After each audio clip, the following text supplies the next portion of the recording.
Hello! As it is now the 1st of December, I wanted to give everyone a heads up that your Cheap PC Challenge 2023 builds are due at the end of the month.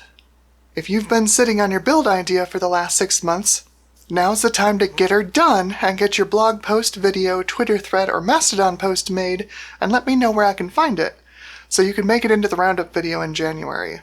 If this is the first you're hearing of the challenge, I'm not surprised. The algorithm hasn't been kind to my videos this year. But the lowdown is, every year I run a challenge that aims to get PC builders and enthusiasts out of their comfort zones and into used parts and e-waste in search of peak performance, maybe some magic smoke, and hopefully a few laughs along the way. If that sounds interesting to you, the details of this year's challenge are: build a Windows-compatible PC where the CPU, GPU, motherboard, and RAM total less than $100, shipping not included. The remainder of the parts can come from anywhere, for any price, even free.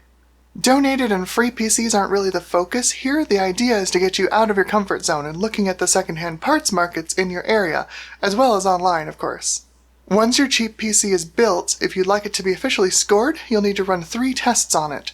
Links to all 3 of these tests are in the description. The first is a CPU test, which this year is Passmark version 9 CPU Mark.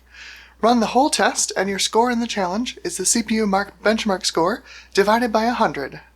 Next is a GPU test, which this year has been moved up to DirectX 10. Download the Lost Planet demo from Guru 3D, and run the performance test at default settings, which should be 720p at 32-bit color. Your score in the challenge is your frame rate in the cave section of the performance test. The last test is the Everyday Use benchmark.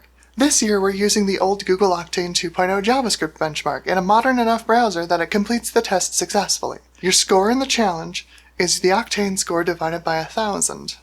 And I'm going to make an official change to the scoring on price here.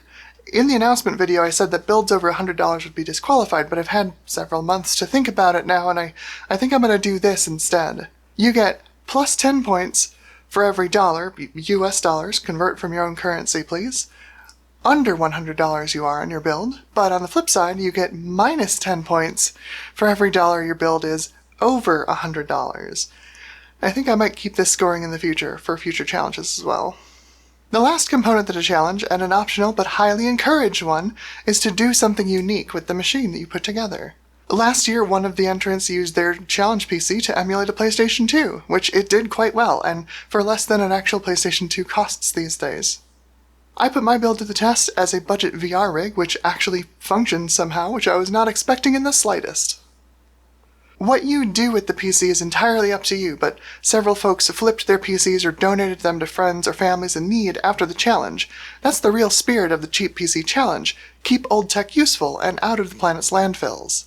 The deadline for this year's challenge is 11:59 p.m. your local time, December 31st. Get on it! Good luck, and may the PC parts be ever in your favor.